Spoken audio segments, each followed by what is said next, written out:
gather together one last time. And honestly, it's sort of a bummer. I thought to have It's more... a little sad to hear you say that. Very sad. I know it's not creepy to cry, but I got a little bit of a tear. Maybe it's crying. some newt dust. I've been crying for all 4 seasons.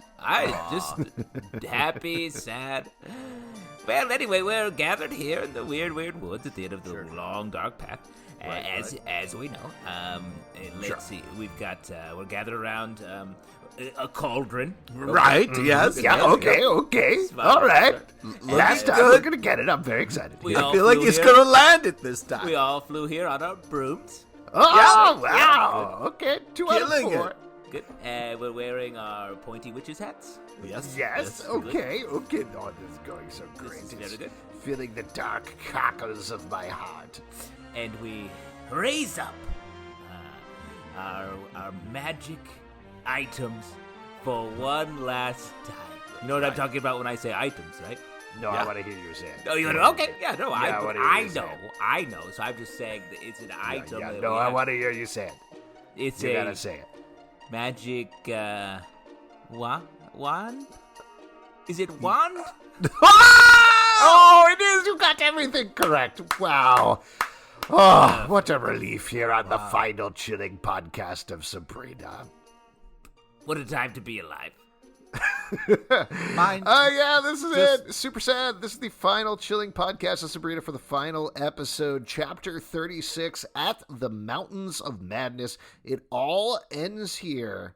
After 36 episodes, we're done with Sabrina. It is a huge bummer. Obviously, we're going to talk about the entire episode, talk about the show as a whole, I think, as well, I'm sure. Potentially where it might have gone if it continued, because we certainly have some hints there.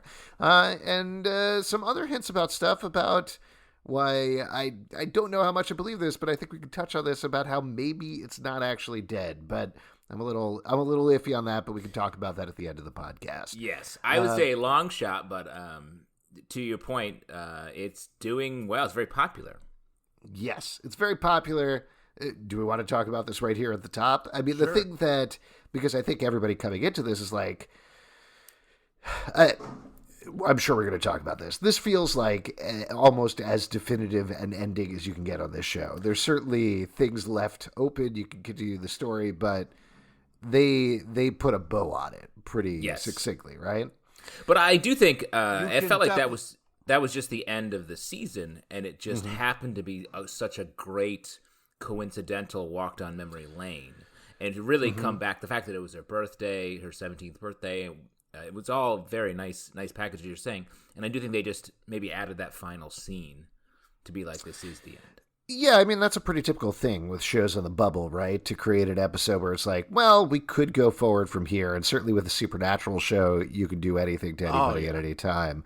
But to your point, at work, we interviewed Kira Chipka about this, and she was like, yeah, we had no idea. We didn't know. It could go either way. When we left the set, we were hoping it could come back. Maybe it didn't, maybe it not. That's not an exact quote.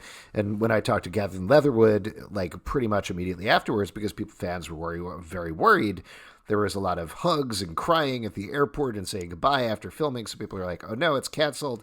He clearly didn't know either. He was like, it's up to Netflix at this point. And obviously they made the decision to cancel it.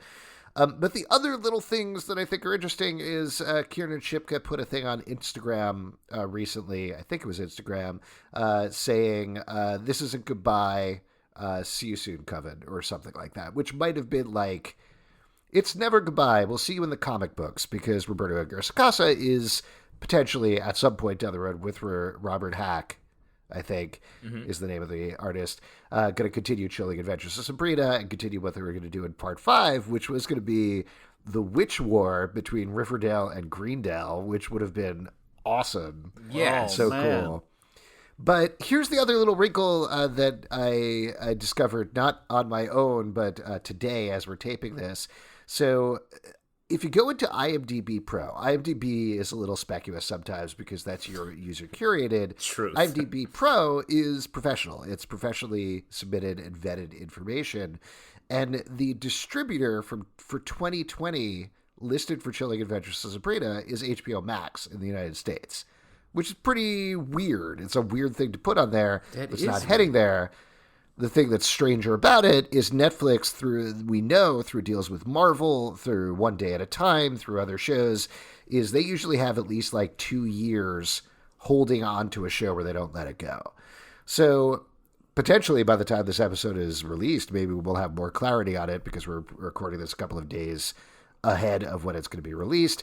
Potentially sometime down the road, maybe it's just a mistake on IMDb Pro, but I could see a world where they do like, they can't continue Chilling Adventures of Sabrina, but they do a Afterlife with Archie movie on HBO Max, which has the same characters, has the Riverdale characters all together, and that's how they get around the Netflix rules or something like that. That would be amazing. Yeah, that'd be great. So that's all prelude for getting into this episode. Big things you need to know. The Eldritch Terrors have been attacking Greendale and other places. There have been 8 of them total. The final one is the Void, and it's coming directly for Greendale, courtesy of Sabrina Morningstar, a.k.a. the Sabrina who has been living in hell, as we're married to Caliban. The Clayman has been kind of chummy with her dad, Lucifer. She was on a Eldritch Terror called the Cosmic, hanging out with an Eldritch Terror called the Endless. Managed to escape from that just as the Void was attacking, jumped through a mirror. That's kind of where we pick up this episode after a little bit. I know Pete was probably upset because we didn't pick up the second after the last episode ended. Exactly. But also the Endless, we should mention, is Salem the Talking Cat from the old sitcom, so that's very exciting. The other stuff that you probably need to know is they've captured or stopped each of the Endless in different ways. So they've been kind of hanging out in the Spellman house. The Eldritch Terrors. Yes. Yes, all the Eldritch Terrors. Thank you. So those are kind of hanging around. There's also a guy named the Trinket Man, played by James Urbaniak. Oh, yeah. Who's been traveling around. He seems very mysterious. We don't know what's going on with him, but Trinket Man spinoff. Trinket Man spinoff. Come out. Coming. And what else do you need to know? I mean, certainly there's a lot of things that happen over 36 episodes. Sabrina is now definitively with Nick Scratch. That's pretty important to the episode. Yes. And Father Blackwood has been a severed head held in the Academy of the Unseen Arts. His rotting body shown to him and tortured, but he has been a slave and prophet of the Eldritch Terrors, along with Miss Wardwell, who shouldn't be confused with Lilith, the Queen of Hell, who has been dealing with some stuff of her own, specifically cooking and chopping up her own baby and going a little crazy because of it. Yeah. And that seemed to have... I was surprised that was under-addressed in this episode. Wasn't really addressed at all. Yeah, acted like it didn't happen at all. Yes. There are a lot of other things we probably need to talk about, but that's sort of the broad strokes of everything. I'm sure we'll get into more. But the original title wasn't supposed to be At the Mountains of Madness. It was supposed to be What Baby? Oh, What Baby? Yeah. What Baby? That's also what I say to my girlfriend when she's like yelling at me. You know, she's like, "Hey, didn't you used to have a baby?" And I'd be like, "What baby?"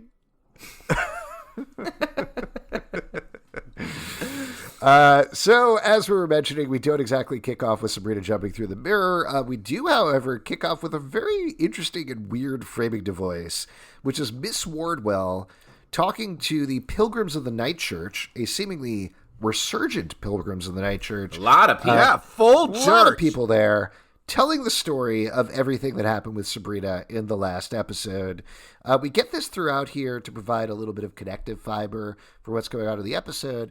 But given that we've wondered what Miss Wardwell's purpose is, what her space is in the show, how'd you feel about this framing device? What do you think the meaning was of this? I think it was fine. It gave the whole episode a real standalone vibe, which I think is cool. And the fact that the episode had so much going on, it felt sort of like a standalone movie almost.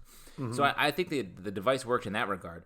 I do think maybe if they were setting up another season, I feel like Wardwell would have had more of a role at the end. It feels like she was being set up to become the leader of this church to then be a threat to Sabrina and the rest of the gang down the road. But the way it sort of cashed out here was nice that she was there, and it did give us the sort of legend building of Sabrina, which I think makes a lot of sense the way it ended. Yeah. I think it's ahead, really just about the fact that, like, sometimes writers are afraid to read their work out loud, and if you're just a creepy writer, you can get somebody else to read it, and maybe it doesn't come across as creepy. Oh, you're saying that was just like the table read for the actual show? Yeah, exactly. Yeah, Edgar Allan Poe used to do that. Actually, he was like, "I'm a creepy writer. Can you read this out loud?" Yeah, me? because when he would have his readings at Barnes and Noble, nobody would show up, but he had somebody else do it, and then it was packed. He'd be sitting in the back with a scone and a frappuccino and just listen to the whole thing going on. Yeah. I love frappuccinos. More foam, please. Quote the frappuccino, nevermore. So then we get back to our main kids. Everybody's in a room making out with each other. I gotta tell you, in full disclosure, I never kissed anybody until college. All right, like I'm just gonna get that out of now let's get so into it. I'm just gonna mention that. The reason I mention that though is like obviously this was not my high school experience, but there is something always very weird to me anyway when I watch on TV or in a movie where there's a bunch of kids in a room making out together because I'm like, take it to another room. Well, let This me is say, private. Wait, Yeah, all right. Wait. Okay. Back the fuck up for a second. Yes. There's a lot that you just laid down there to unpack. Okay. Sorry to lay all my sexual peccadillos on you on this podcast. No kiss at all? Nothing? Freshman year of college, Wow. Okay. That explains. right after the REM concert, Pete. Wow. Pete, on the other hand, was involved in blowing several. my mind with new information. I'm still trying to recover from what the last landmine. Pete was, on the other hand, was involved in several high school orgies. Well, here's the thing. Like, if you've got a makeout room, it's not like there's other makeout rooms. So sometimes, if you're at a party or something gets designated the makeout room, that's the safe place to do it. Who's doing that? Who's like, this is the makeout room?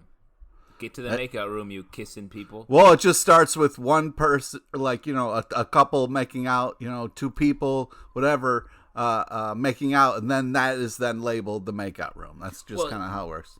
And I do think, let me say, I feel like it's not abnormal, I think, to have a bunch of people making out in some sort of makeout room, as Pete's saying, but that's usually late at night. The lights are off. This scene, it just cuts to them like midday. It felt like. What are you talking about, dude? It's always a good time of day to make out. Yeah, that's true. Make out in the morning, make out in the evening, make out at supper time. Supper time, yeah. If you could make out on a bagel. I love a French. Well, anyway, it's fine because yes, Pete. I would like to just say though that like I thought that was very like teenage high school kind of like I was like, oh my god, that is classic. Like we'll put on this movie that nobody's watching and everybody's in their own little world, if you will. So I thought that was very kind of funny. I mean, I'm all for making out during the movie. That's all good. It's just I don't want anybody to look at me while I'm doing it. Yeah, nobody's. There isn't usually a wandering eye.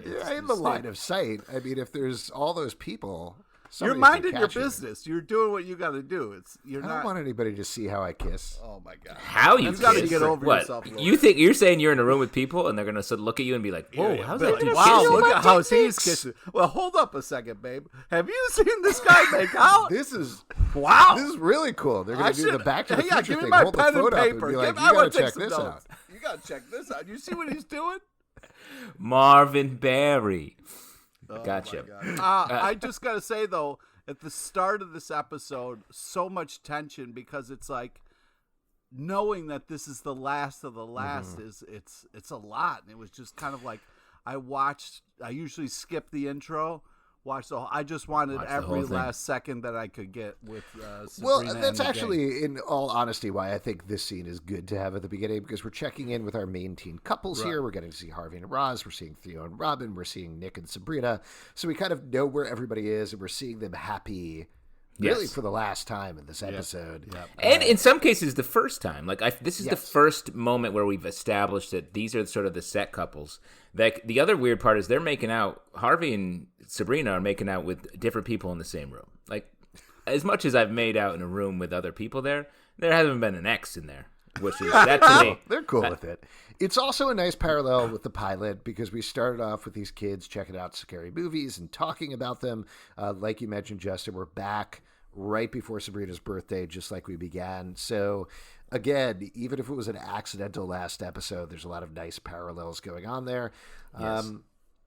We get another parallel, which I've found has actually been a pretty controversial one, at least what I've seen online, people talking about this, where Nick and Sabrina go back to Sabrina's house. We get a parallel to the scene of Harvey, I believe, giving a locket to Sabrina, and then Nick does the same thing. Yes. Also, Nick does the big bad wolf thing, which, when he does it, it's just so adorable and cute, that Nick scratch. But anytime you give somebody a gift that is a tracking device, you're jinxing them, right? You're basically cursing their life from then moving forward. Mm-hmm. So now, I gave my wife a lovely ankle tracker for for Christmas this year. It's bejeweled, and I know exactly where she is at every moment of the day. It doesn't really make a lot of sense since we're in the same house constantly. It's a good device to find Sabrina later on when they lose her, and I think that's the main reason for it, not to diminish the scene with Harvey and Sabrina or anything like that, though I do get the idea of the Sabrina relationship is different than the Sabrina relationship, so can we get different scenes there? But again, I think they're just trying to create these parallels. She lives just trying in to the create same a plot house, device, and that's pretty much it. And I think it's trying to say, like, relationships at this age are a bit repetitive. Like, it is that same, like, big romantic moves like that. So, like, I'm not offended by this. I thought it was nice. Though I am worried because I feel like all of this Nick Scratch happiness is sucking out his bad boy powers. Yeah. No, he makes the ultimate bad move by the end, which we'll get to. Maybe not bad boy, but bad. Yeah. True. Then Morningstar crashes through the mirror. We finally loop back to the end of the last Finally, she closes the pathway, warns Sabrina and Nick of the void, and dies. And also, I think Talking Salem, the cat, is just like dead in the background somewhere. That was Regulation Salem, as I called before. She jumped through to help. Wait, what are you saying? Yeah, I'm saying Salem, when she jumped through the mirror to go help Sabrina, somehow became the Endless, and then when she came back, there aren't two Salems, it was just one. No, that's incorrect. That's wildly wrong, and I don't know why you even want to think that. Why does that make you happy? I think she ditched that talking cat because that's old news, buddy. Leave that in the 90s. No.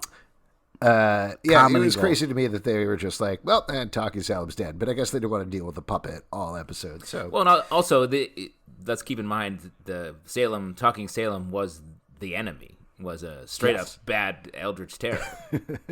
I guess hilarious Eldritch Terror, and killed Melissa Joan Hart, as we've agreed. Right, chopped her up and ate her. Yeah. Where were we? Oh, so Sabrina Morningstar is in the mortuary. Meanwhile, Blackwood's head feels the void. He animates his own body, which is very creepy and fun. Yeah, that was cool.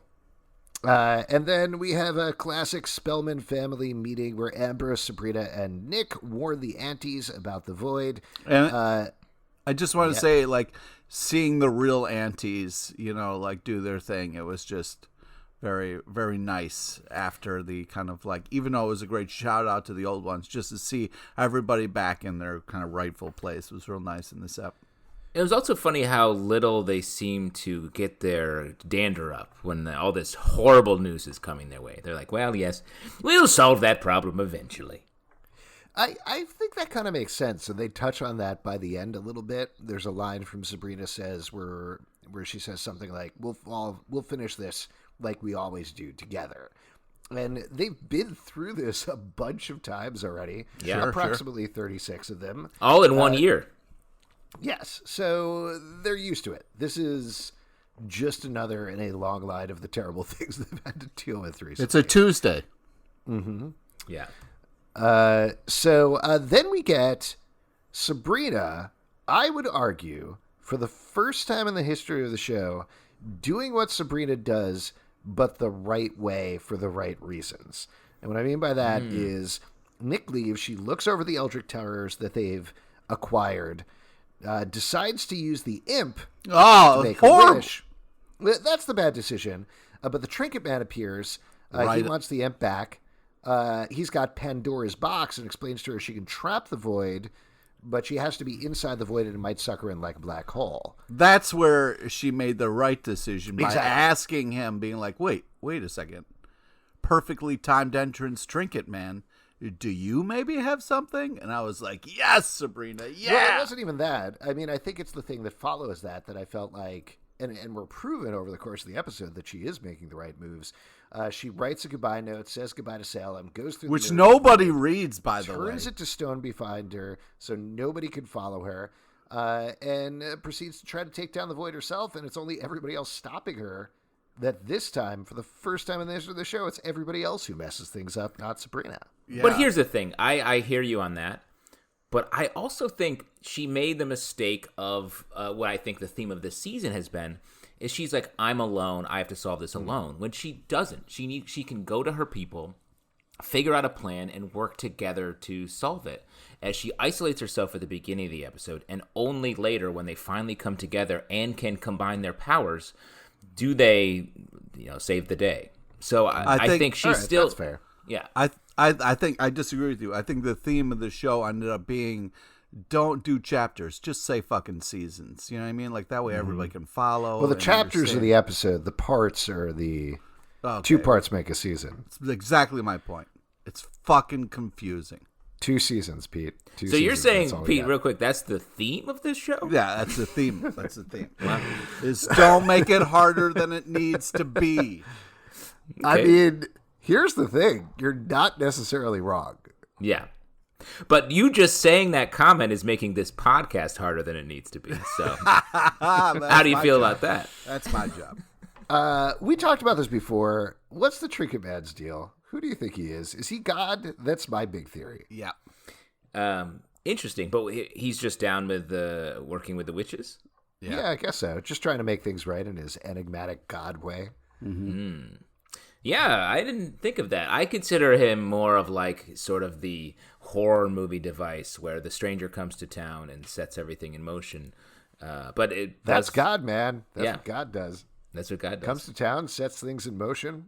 That's God to a T. Anytime I see a man selling trinkets, I'm like, hey, why am I here on Earth? And he's like, I don't know, man, you want that thing, that little trinket? And I'm like, yes, I need this ankle bracelet for my wife. How much to bedazzle it? Yeah. But that said, she goes into the void, and the void is, as was kind of teased the last episode. Yes, Pete. Before she goes in the void, she had a nice moment with Salem, which I really appreciated. I thought that was, and Salem did like a real sad meow, which I thought summed up. Yeah, their fake relationship. Salem, right? You're talking about fake Salem. Yeah, there's only one Salem. Yes, You the real really- Salem is Whole the time. talking Salem. You're really reading into these cats' reactions, Pete. You're saying that was a sad meow? Yeah, that was definitely a sad meow when she was leaving. You're a cat owner. Yeah. Now, can you tell when your cat's like, oh, meow? Yeah, oh yeah. There's different sounds that they make. It's weird because I watched the episode with the subtitles on, and when Salem did that, in brackets it said, definitely a happy meow, comma, Pete. Oh, weird. Because on mine it said, Zalvin's a piece of shit. I am sad to see you leave. That's what. Oh, you mine really said. have the cat dialogue really cranked up on your TV. Yeah, dude, always to 11, bro. Turn that fucker down, dude. No way. I want to hear less from cats. Clearly. more. Always more. So the Void is a art gallery full of M.C. Escher paintings. Otherwise, We it's all blank. knew, saw that coming, right? I mean, come No, on. I don't think so. This was interesting. I liked it. I thought it was Yeah. funny. The fact that she opens a door that she's in the void. And Yeah, like it says D. the void. Yeah. I like that. It's a weird, strong choice, and I appreciate that. Yeah, and it turns out that she is actually able to beat the Void with Pandora's box. She starts sucking things in. But meanwhile, back on Earth, they have a reverse Void in the Galaxy Room at the Academy of the Unseen Arts. Everybody realized they can't rescue Sabrina. They can't pull her out of the Void.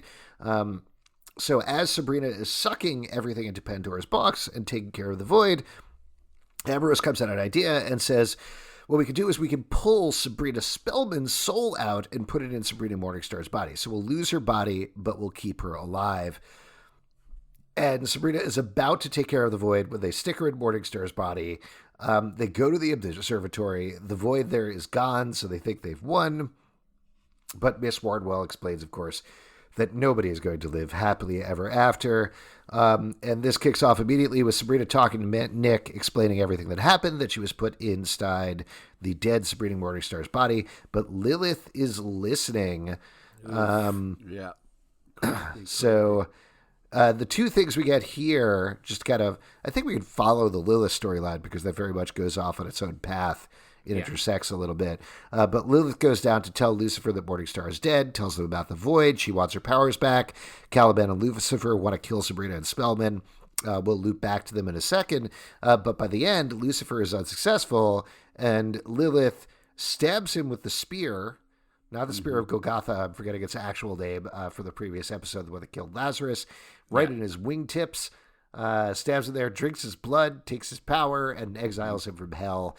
This, to me, was the biggest dangling plot line, in a way, for the season. Really? Yeah, and I think in the chess piece world, I think this is the counterpoint to Wardwell taking over the Pilgrim of the Night Church. Lilith has the power in hell. Wardwell has that power, leaving all of our coven in the middle. And that would, I think, have set up some of the factions, Game of Thrones style factions for the next season that we will never see. Yeah, even if all I was going to say is, even if emotionally it set it completed Lilith's arc by her finally becoming the Queen of Hell, getting revenge on Lucifer, all these things. To your point, I think there's still a lot of things that could have been continued there. Yeah, but I agree with you. The emotional arc and closing up that way was satisfying. And this is tough because, it's the last episode. I'm sure they had to cut a lot of stuff out. And I heard that they had like a really interesting scene between Lucifer and Lilith. And Lilith was like, yo, I want the throne. He was like, after you fucking what you did to your baby, you don't even deserve to be in hell. Get the fuck out of here. And she was like, what true? Baby? What baby? You're making that up, right? Of course. Oh, okay. All right. I actually was not sure because that seems feasible. Pete, breaking news. Our ace reporter scoops LePage. Oh, boy. So Blackwood goes over to Lilith. She sews his head back on. And now, finally, it's Halloween. Sabrina wakes up late because her clock is gone. Our first indication that something's weird. We get one last Spellman's having breakfast scene. Which is very nice to see. Man. Hilda is making pancakes. Yes, Pete? No, go ahead. You're going to get to it, sorry. No, I was going to say that the pancakes are gone, which is, I think, the biggest event in the episode, right, Pete? Right, exactly. Guys, you don't just move on when there's a giant stack of pancakes missing, and you know goddamn well it wasn't Vinegar Tom, okay? There's no fucking way. Sabrina looks, and the syrup is not disturbed around where the pancakes would be. How the fuck is Vinegar Tom going to do that? You think Vinegar Tom comes in from the ceiling on some kind of rope thing, like Mission Impossible styles? Come on, guys. Wow. To be fair, he is a dog that returned from the dead, so I wouldn't put it past him to be able to ghost through those pancakes. Not many people know this, but Pete, for a little while, was the Sherlock Holmes of pancakes. Yes. True. He's broken up a lot of International House of Pancake thefts over the years. You found Carmen Sandiego there, right? Oh, yeah. Yeah. Yeah, There's always the syrup. Don't give away your tricks, Magnum PI. Let's see. So Caliban and Lucifer, as we mentioned, want to kill Sabrina and the Spellmans. They find out this information. Lilith, I love this idea that Lilith was like, I've got a great place where they're going to be. Their house. Just go to where they live. Yeah. I'll know exactly where they're going to be. But then I did love this scene. Beelzebub and Caliban go up to the miners. They're going to get an army of the miners, and Beelzebub releases the bees. Yes. Let's lose the bees on the miners. If there's anyone who's suffered the most throughout 4 seasons of Chilling Adventures of Sabrina, it's anybody that works in a mine. These guys have gone through a lot. How the fuck are you going to... You live in this scary-ass town where all this shit has gone down for however many fucking seasons, and you're just gonna make jokes like, "Hey, a little late for Halloween over here, am I right, guys?" You hey, where'd you come from? The doors of hell down there? Hey, hey, you gonna turn us into some like goat man, or like you gonna take our hearts out, or whatever? I don't know. Haha. Hey, I've been working in this mine my whole life. I've never seen someone come up from the bottom before. Whoa! So yeah, they infect them. The Sabrina is giving out candy on Halloween, but there's no candy in the bowl, which is awful. Also, those kids traveling way out of their way to go to that house. To that is one inefficient. house. The scary house. And she just turns them away. It just my You main can't point fucking is magic some candy for those poor kids. it wastes too much time. You don't go to a house like that. You got to go to a tight-knit, close neighborhood to maximize your candy time when you're trick-or-treating. You don't go to houses that are remote with faraway driveways. You don't do that. Sometimes kids don't have that option, Sal. It's not like they all have personal drivers like you had, where they can pick whatever neighborhood they wanted to go, okay? You got to fucking trick-or-treat where you are. Alex may not have been kissing a lot of people in high school, but he certainly had a lot of candy. He had that Halloween shit cracked. Yeah, I was the rich asshole who'd drive around in my limo, roll down the window, and go, "Give me your candy, kids!" Well, anyway, we only drove around sometimes. Sometimes I go to a neighborhood. Let's see. Where were we? Okay, so Lucifer shows up at the house. He wants Morningstar's body. Sabrina agrees to bind her magic. She's not going to use magic anymore. Lucifer's going to take it away. The miners attack, but Sabrina makes them all disappear. Sorry, I should mention first she blows on a cake, but it's also gone. Yeah. So clearly things are going terribly wrong. And blowing on a cake used to be a tradition that people did on their birthdays. Right. Yeah. Back when we had them as group birthdays. Lucifer heads back to hell. As we mentioned, Lilith stabs him. Well, while that's happening, yes. He does not just go back to hell. Sweet fire exit. Come on. The last one we got. Let's enjoy this last sweet fire exit. I love the in memoriam reel you're going to build of all the fire exits from the Chilling Adventures of Sabrina. Man, that's going to be upwards of 15 seconds long. We didn't start the fire. That's the music. That is the saddest song I've ever heard. What a good in memoriam song.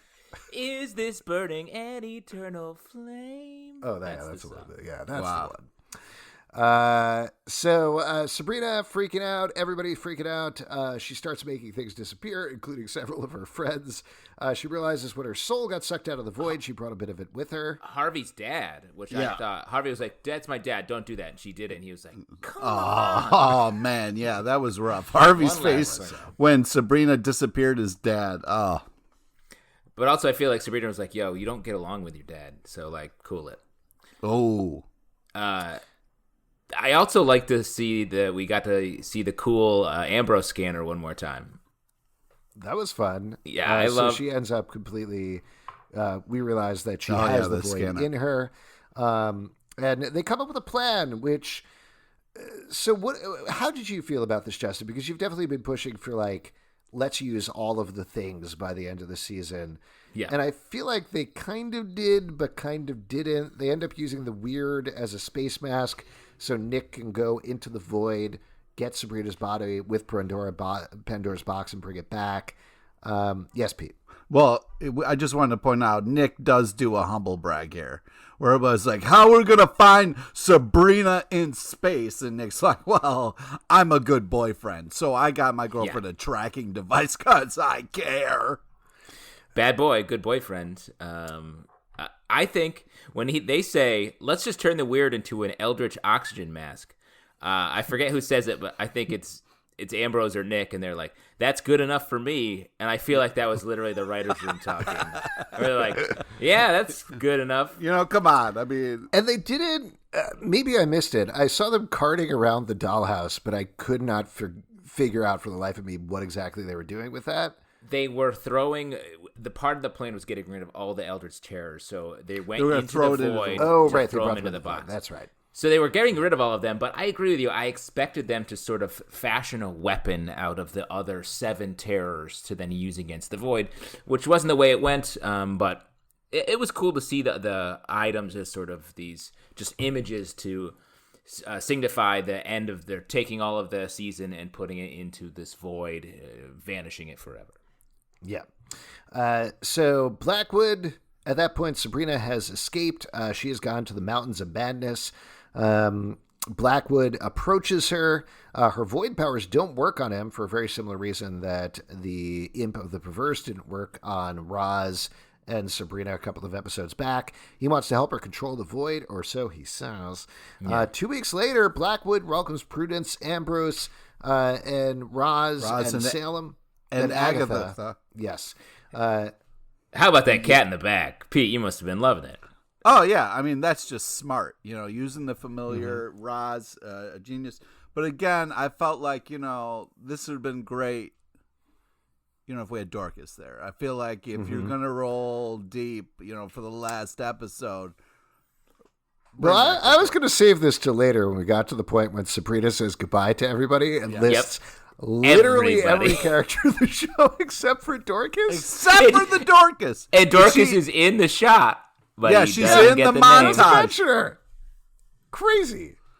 Erasure. The disrespect. The Dorcas disrespect has got to end.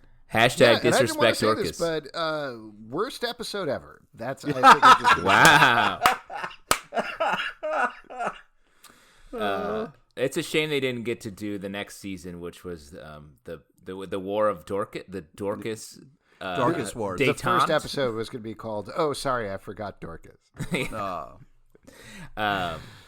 This I thought I was impressed by how much they built for the Temple of the Void in 2 weeks. Really, a lot of great stonework. Yeah, impressive. Oh, that's good. It was very gorgeous, especially when one of your workers is using double canes. Yeah. I also like Father Blackwood's hair, very nicely unkempt, kempt but unkempt. It had grown out a little bit. That was very impressive. Yeah. But he welcomes them. It's almost dinner time. Sabrina hobbles out. Vow of silence. Taking a vow of silence. The void must be fed. Nothing against Mama Marie. I like these weird sisters a lot better. Like Roz, Prudence, and Agatha works a lot better to be the Mama Marie, Prudence, and Agatha, I think. I don't know how you guys felt about that. How dare you?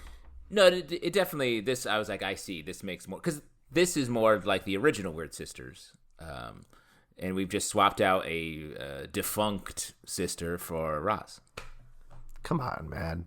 She's going over to Fate the Winx saga. She's going to be fine. At least you get to see her again. Oh, man. So they read Blackwood, find out he's trying to bring the void to Earth. He's trying to trick Sabrina. Sabrina starts freaking out. She makes Roz and Prudence disappear, I believe, which is awful. Leaving Ambrose and Agatha going strong. Yeah. Everyone tries to figure out what's going on. Nick's got Sabrina's body and Pandora's box in the void. They get back to Blackwood. Blackwood is going to sacrifice Sabrina. They hand him Pandora's box, but it's a total fake out. He just gets blinded, and they proceed to knock him out. I love this scene. Well, not just knock him out. Like, Nick Scratch does a incredible kick move. Yeah. I mean, what a run of, 2 minutes for Nick Scratch. He pops in from fucking space. Yeah. From bad boy to cold boy.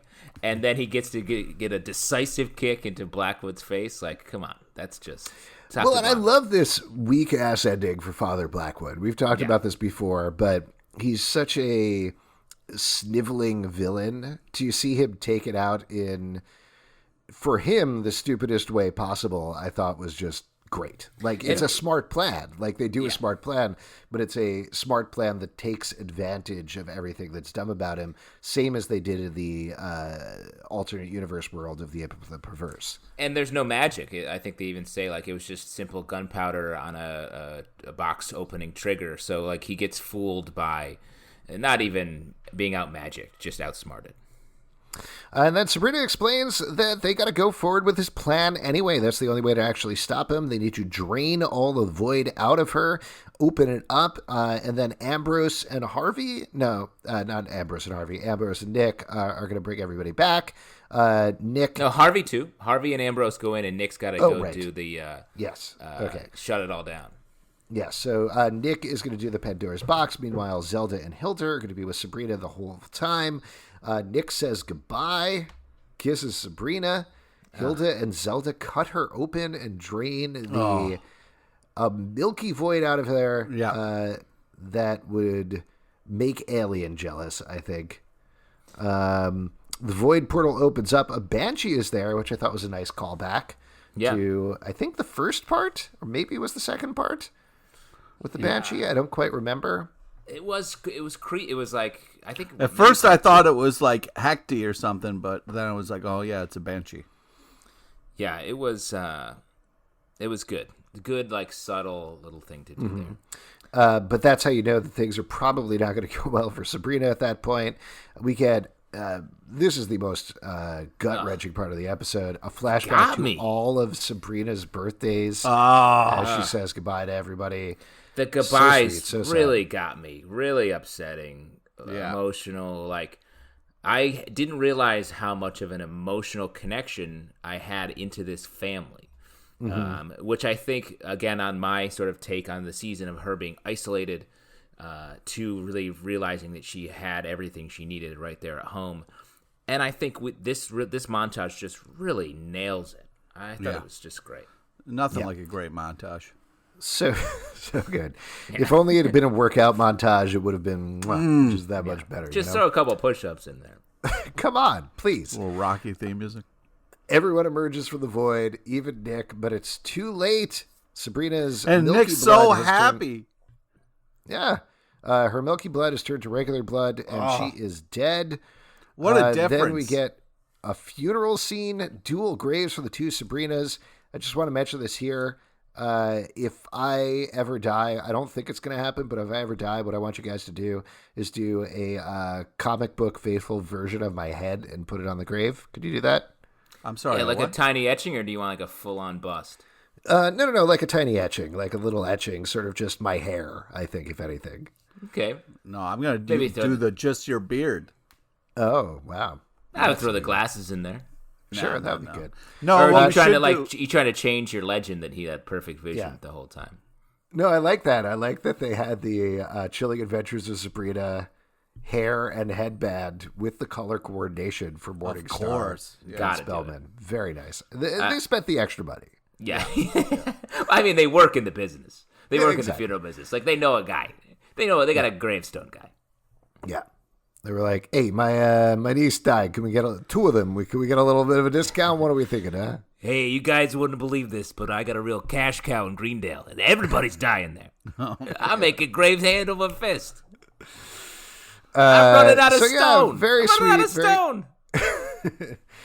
Super sad funeral, but the part that actually got me beyond the montage was that they set up a statue of Sabrina. The statue was really... and Hilda and Zelda talking, Zelda not being That's able to hold when I started crying, there.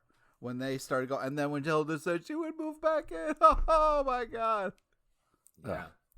So sad, but so sweet. This is another thing that I think, like, I felt a little conflicted about this when thinking about, is this the end of the show and are things tying up? Because I do think Sabrina tied up in a very concise way.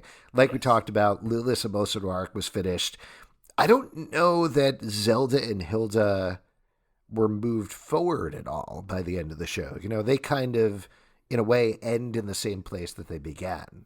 But I also think they're the timeless witches. Like, they're the sort of Roald Dahl style witches at the house at the end of the lane that are old, and they've been old for centuries. Like, I don't mind that. I feel like in earlier seasons there's a lot of like, let's push them in these different directions.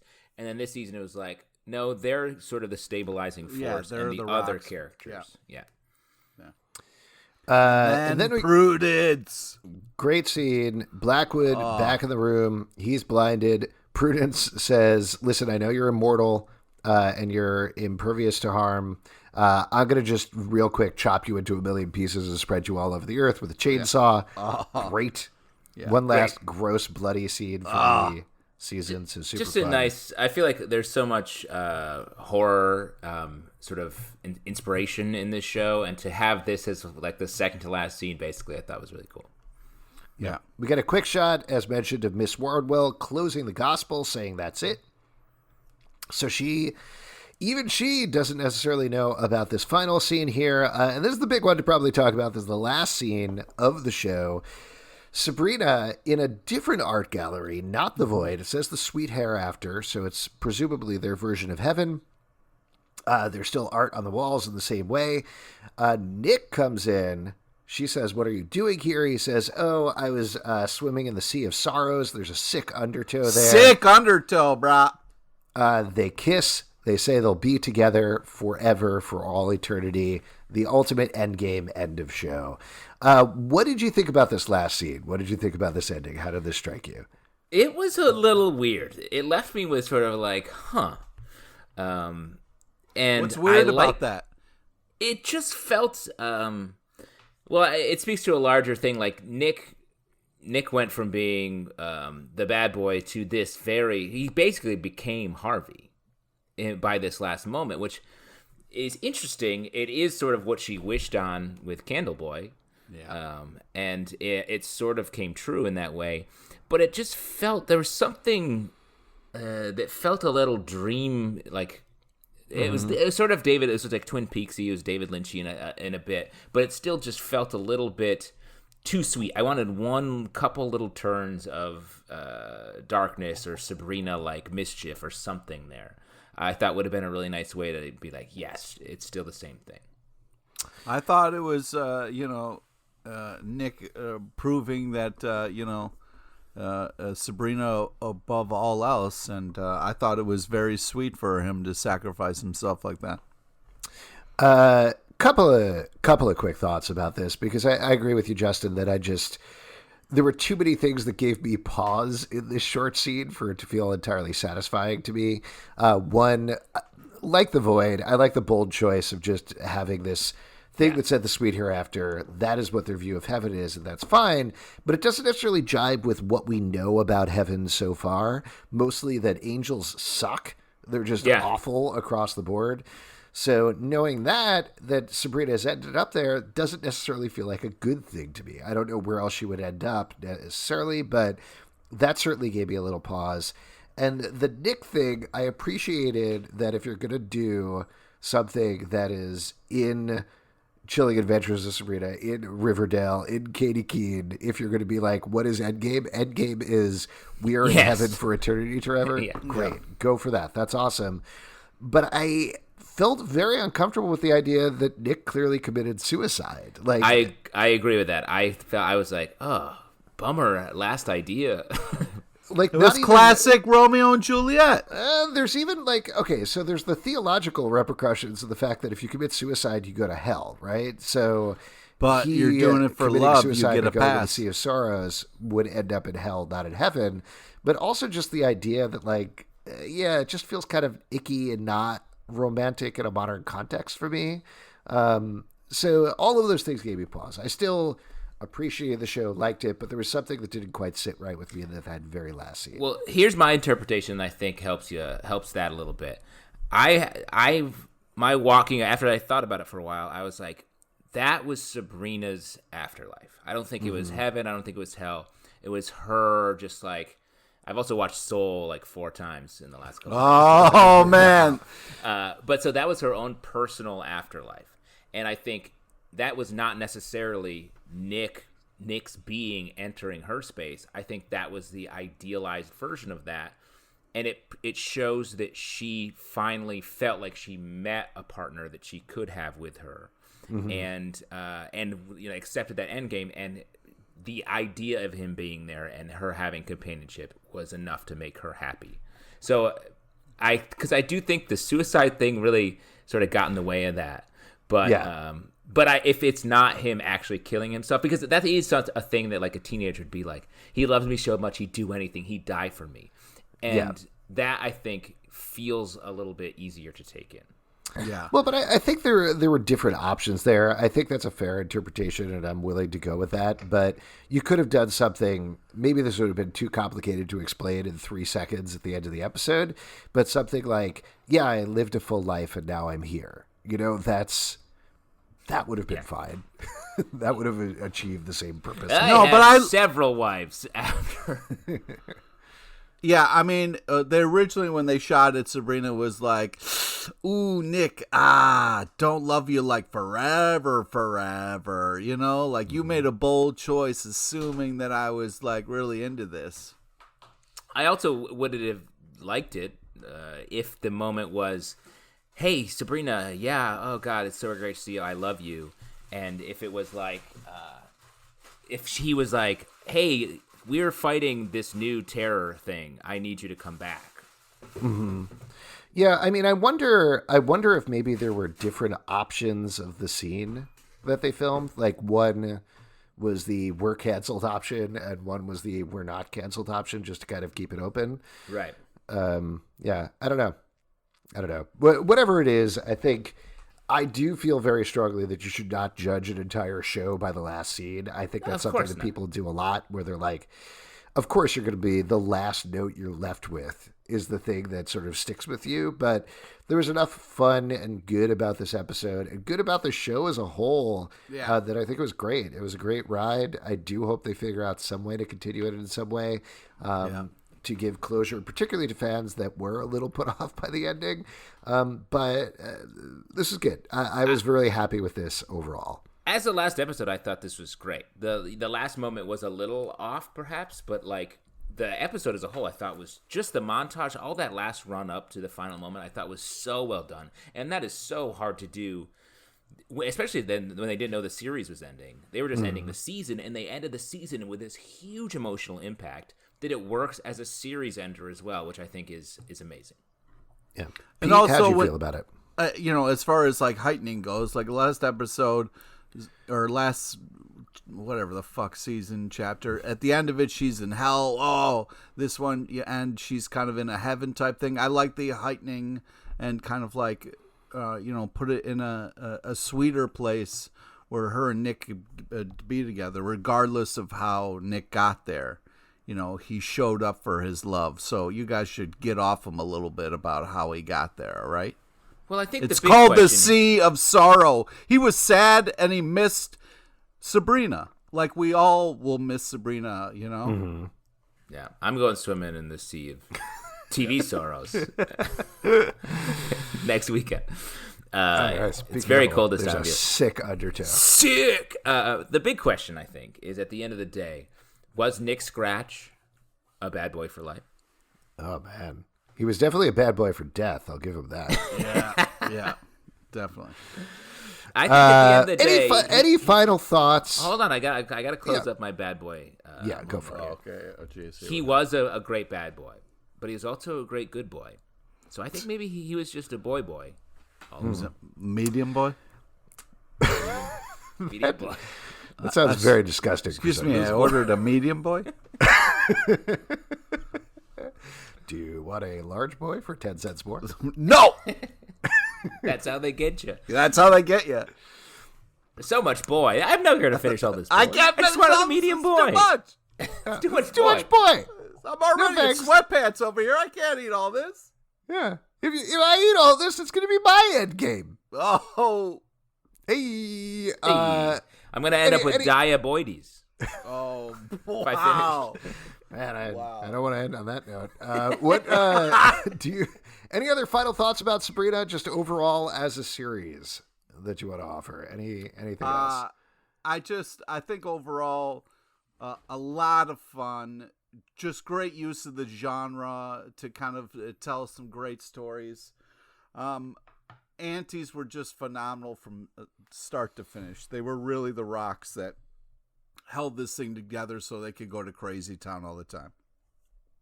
Yeah, I thought this show was great. I mean, it's interesting looking at this in the context of Riverdale as well, which is continuing on. This show is such a nice sister show to Riverdale, where like things got a little bit weirder. Things still moved at the same pace, but we got to see so many different things and so many more surprises in every direction. So I mean, I don't know if it had the pace that Riverdale has. Like Riverdale's pace is like really insane.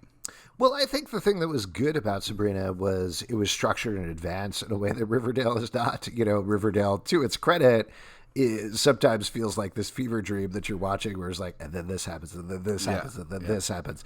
And this had all of those things happen, but in a more structured format where they were able to work ahead over the course of the 8 or 10 or 11 episodes, however much there were in each part. And I think that worked to its benefit.